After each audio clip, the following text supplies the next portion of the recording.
Mainpuri police line में 26 जनवरी पर भव्य parade का आयोजन हुआ। इसमें मुख्य अतिथि के रूप में उत्तर प्रदेश सरकार के पर्यटन एवं संस्कृति मंत्री ठाकुर जयवीर सिंह ने भाग लिया। यहाँ पर भव्य सांस्कृतिक का आयोजन भी हुआ है। आप इन तस्वीरों में देख सकते हैं। यहाँ पर पुलिस की टुकड़ियों ने ये भव्य परेड सलामी निकाली है और इस कार्यक्रम का शुभारंभ ठाकुर जयवीर सिंह ने किया है। आप इन तस्वीरों में देख सकते हैं। हमारे YouTube चैनल मैनपुरी 84 न्यूज़ में आपका स्वागत है। हमारे इस चैनल को सब्सक्राइब करें, लाइक करें, वीडियो पर कमेंट करें। आपका बहुत बहुत धन्यवाद। मैनपुरी से चंद्रपाल साक्य की रिपोर्ट। क्या कुछ बताया है मंत्री ठाकुर जयवीर सिंह ने, आइए ये भी सुने इस पूरी खबर के जरिए। सड़क के साक्षी बने गुब्बारे और शांति के प्रति कबूतर अपने हाथों से छोड़कर एक संदेश दिया गया शांति का। एक बार जोरदार तालियां इस सड़क के लिए।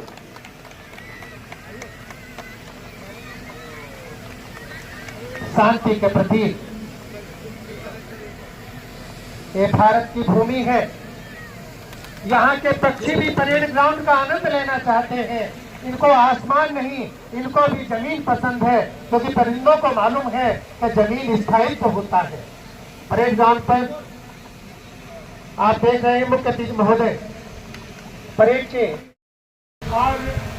पूरा राष्ट्र गणतंत्र दिवस का 76वां पर्व हर्षोल्लास के साथ मनाने का काम कर रहा है। इस पावन अवसर पर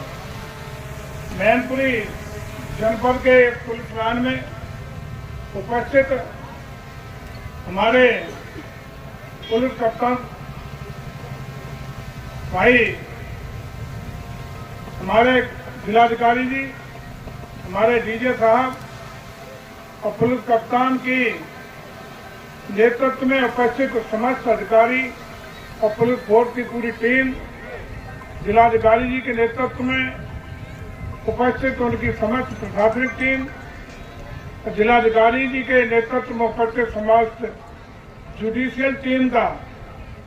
इस पावन अवसर पर मैं बहुत बहुत गणतंत्र दिवस के पावन अवसर पर बधाई देता हूं, शुभकामना देता हूं और उम्मीद करता हूं कि हम सब मिलकर के सतत रूप से राष्ट्र को निरंतरता के साथ न्याय, विकास और समृद्धि के रास्ते पर परम वैभव और ऊंचाइयों पर पहुंचाने का सामूहिक प्रयास करेंगे। आज हम लोग ये भली बात सब लोग जानते हैं कि लंबे संघर्ष और बलिदानों के बाद 15 अगस्त 1947 को भारत ने गुलामी से मुक्ति पाकर के आजादी की हवा में सांस लेने का काम किया था। इसके लिए हमारे तमाम लोगों ने अपनी कुर्बानियां देने का काम किया, बलिदान देने का काम किया। तमाम संघर्ष और बलिदानों के परिणाम के उपरांत अंग्रेजों के शासन से हम लोगों को मुक्ति मिल करके हमें आजादी प्राप्त हुई और आज ही के दिन 26 जनवरी 1950 को अपने संविधान की स्वीकृति के साथ भारत एक गणराज्य के रूप में विश्व पटल पर आने में साकार स्वरूप ले सका और गणतंत्र दिवस के 1950 के पावन अवसर से हम सब लोगों की अपने संविधान के तहत देश को आगे बढ़ाने के लिए, देश को सतत विकास के लिए, देश के समृद्धशाली आयाम के लिए और हर व्यक्ति को अपनी स्वतंत्रता में जीने के साथ साथ अपने जीवन जीने की कला, जीवन जीने की स्वतंत्रता का अवसर प्राप्त हो सका था। और आज हम कह सकते हैं अपने संविधान लागू होने के बाद भारत ने हर क्षेत्र में चौमुखी हर तरीके से तरक्की और समृद्धि हासिल करने के मुकाम हासिल किए। तमाम तरीके से अपनी यात्रा करते हुए आज हम सुखद अनुभव कर सकते हैं कि भारत राष्ट्र आज न सिर्फ अपने पैरों पर खड़ा हुआ बल्कि आजादी के इस कार्यकाल में हम लोग पूरे दुनिया में एक अग्रणी देश की भूमिका में आने में सफल हुए हैं। आज हम कह सकते हैं कि चाहे हमारी डिफेंस प्रणाली हो, विकास की यात्रा हो, आर्थिक रूप से अपने पैरों पर सशक्त भारत का निर्माण हो, अंतरिक्ष स्पेस टेक्नोलॉजी की बात हो और दुनिया के गिने चुने देशों में भारत अपनी हैसियत रखता है। और आजादी के बाद इन सालों में जिस तेज वृद्धि के साथ हर क्षेत्र में भारत ने अपने कदम बढ़ाने का काम किया है, तो खासकर पिछले 10 सालों में आदरणीय मोदी जी के नेतृत्व में जिस तरीके से देश ने पूरे विश्व में भारत की पहचान, एक लीडर भारत, एक नेतृत्वकर्ता भारत, समृद्धशाली भारत की परिकल्पना के साथ अपना उपस्थिति दर्ज की है, उसी का परिणाम है कि आज हमारे नेता आदरणीय मोदी जी ने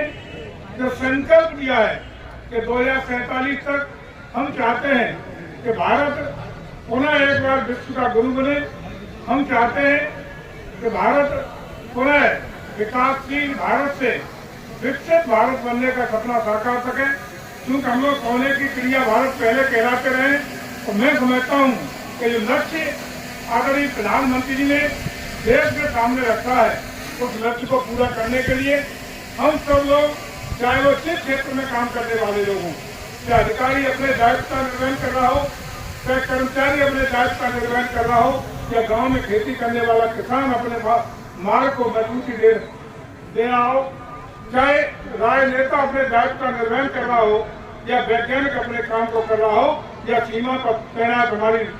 सुरक्षा के जवान और अधिकारी अपने दायित्व का निर्वहन कर रहे हों, सब लोग ईमानदारी के साथ और निष्ठा के साथ अपने अपने दायित्व का निर्वहन करने का काम करेंगे, तो कोई कारण नहीं कि आने वाले 2047 तक हम भारत को अपने नेताओं की आकांक्षा के अनुरूप अपने मुकाम पर न पहुंच सके। आज में खुशी है कि भारत हर तरीके से सक्षम भारत दिखाई पड़ रहा है, अपने लक्ष्य को हासिल करते हुए दिखाई पड़ रहा है, और नई नई उपलब्धियां प्रतिदिन हर क्षेत्र में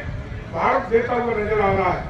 और आज खुशी इस बात की है कि आज भारत के बढ़ते हुए कदमों के साथ साथ उत्तर प्रदेश भी, जो कभी पिछड़ा राज्य हुआ करता था, जिसको हम लोग बीमारू राज्य का दर्जा देते थे, न सिर्फ देश के अन्य राज्य हमसे बहुत आगे थे, बल्कि विश्व में भी हम लोग कहीं अपनी बेस्ट परफॉर्मेंस दिखाने की हैसियत में नहीं थे। लेकिन पिछले 8-9 सालों से जिस प्रकार से उत्तर प्रदेश ने भी हर क्षेत्र में भारत की नक्शे कदम पर, भारत के अग्रणी राज्यों के नक्शे कदम पर चलते हुए उत्तर प्रदेश को न सिर्फ हम लोगों ने कानून का राज देने का काम किया है, लॉ एंड ऑर्डर पर जीरो टॉलरेंस की नीति अख्तियार करते हुए हमने शांति और कानून व्यवस्था बनाए रखने में बहुत बड़ी उपलब्धि हासिल की है। हम लोगों ने माफिया तंत्र को, अपराधी तंत्र को, भूमाफियाओं को, आतंकवादियों को, दंगाइयों को निपटने में पूरी शानदार उपलब्धि हासिल की है। आज हम कह सकते हैं कि इन्हीं सब कारणों के साथ साथ उत्तर प्रदेश में एक अच्छा वातावरण बना है, और उसी वातावरण के कारण जो उत्तर प्रदेश की एक छवि थी वो बदलने में हम कामयाब हुए हैं। वो छवि न सिर्फ देश में बदली है, बल्कि अंतर्राष्ट्रीय पटल पर भी आज उत्तर प्रदेश की छवि बदलने का प्रमाण है कि आज हम लोग ग्लोबल इन्वेस्टर समिट के माध्यम से पूरे दुनिया के निवेश को आकर्षित करने में कामयाब हुए हैं। आज हम कामयाब हुए हैं हर क्षेत्र में, चाहे वो सामाजिक क्षेत्र हो, आर्थिक क्षेत्र हो, चाहे हर क्षेत्र की जो औद्योगिक क्षेत्र हो, एग्रीकल्चर का सेक्टर हो, हर सेक्टर में हम लोगों ने महत्वपूर्ण मुकाम हासिल करने का काम किया है। आज उत्तर प्रदेश हम कह सकते हैं कि देश के अग्रणी राज्यों की पंक्ति में खड़ा हुआ है, तो अग्रणी राज्यों के साथ साथ हिंदुस्तान का ग्रोथ इंजन बनने की ओर निरंतरता के साथ तेज गति से बनने का काम आदरणीय योगी जी के नेतृत्व में हम लोग करने में सक्षम हुए हैं। आज हम केवल ये कहना चाहते हैं कि आज उत्तर प्रदेश के एक एक वासी, आज देश के एक एक वासी का दृढ़ संकल्प होना चाहिए। आज सब हम लोग कर लें कि संवैधानिक व्यवस्था में एक मजबूत राष्ट्र बनाने का जो हमारा सपना है, उसके लिए सभी का योगदान हो। जो हमारा देश विकसित होगा वो तब विकसित होगा जब उत्तर प्रदेश विकसित होगा। उत्तर प्रदेश विकसित तब होगा जब हमारा मैनपुरी विकसित होगा। मैनपुरी विकसित तब होगा हमारा एक एक समाज का व्यक्ति विकसित होगा। तो एक एक व्यक्ति विकसित बनने के लिए हमारा एक संकल्प होना चाहिए कि हमारी हर गतिविधि, हमारा हर कदम, हमारा हर दृष्टिकोण नेशन फर्स्ट की भावना के साथ, राष्ट्र प्रथम की भावना का संकल्प और प्रण अपने जीवन में उतार लेंगे तो हर व्यक्ति, चाहे वो जिस क्षेत्र से जुड़ा हो, गांव का रहने वाला मजदूर हो, किसान हो, उद्योगपति हो, व्यापारी हो, प्रशासनिक अधिकारी हो, कर्मचारी हो, राजनेता हो या किसी भी अन्य क्षेत्र के जुड़े हुए जो भी व्यक्ति है, सारे लोग राष्ट्र प्रथम की भावना के साथ अपने को संकल्पबद्ध होकर के उसकी तरक्की के लिए, राष्ट्र के कल्याण के लिए, राष्ट्र की भलाई के लिए, राष्ट्र की भावना को प्रथम रखते हुए यदि अपने दायित्व का निर्वहन करना शुरू कर देगा तो मैं समझता हूँ कि जो लक्ष्य हम लोग तय किए हैं, जो लक्ष्य हमारी भारत सरकार और प्रदेश सरकार ने तय किए हैं, निश्चित रूप से हम अपने लक्ष्यों को हासिल करते हुए आने वाले दिनों में न सिर्फ विकसित भारत बनेंगे बल्कि विश्व का नेतृत्व करता भारत बनता हुआ नजर आएगा। क्योंकि प्रकृति के सारे संसाधन, प्रकृति की सारे वरदान और प्रकृति का सारा आशीर्वाद हमारे भारत राष्ट्र पर है और हम अपने उन बलिदानी लोगों का, जिन्होंने राष्ट्र के लिए, जिन्होंने देश की आजादी के लिए अपना सर्वस्व बलिदान करने का काम किया है, उनके सपनों को भी पूरा करने का काम करेंगे। ऐसी आशा विश्वास के साथ आइए हम अपने मैनपुरी को, हम सब लोग मिलकर के एक समृद्ध मैनपुरी, एक विकसित मैनपुरी, एक बदलता हुआ मैनपुरी, एक आगे बढ़ता हुआ मैनपुरी और अन्य जिलों को भी नई प्रेरणा देता हुआ मैनपुरी बनाने में सब लोग जुटने का काम करेंगे। मैं पुनः आज के गणतंत्र दिवस के पावन अवसर पर उपस्थित सभी अपने पत्रकार साथियों का, अपने उपस्थित सभी राजनीतिक लोगों का, उपस्थित सभी प्रशासनिक अधिकारियों का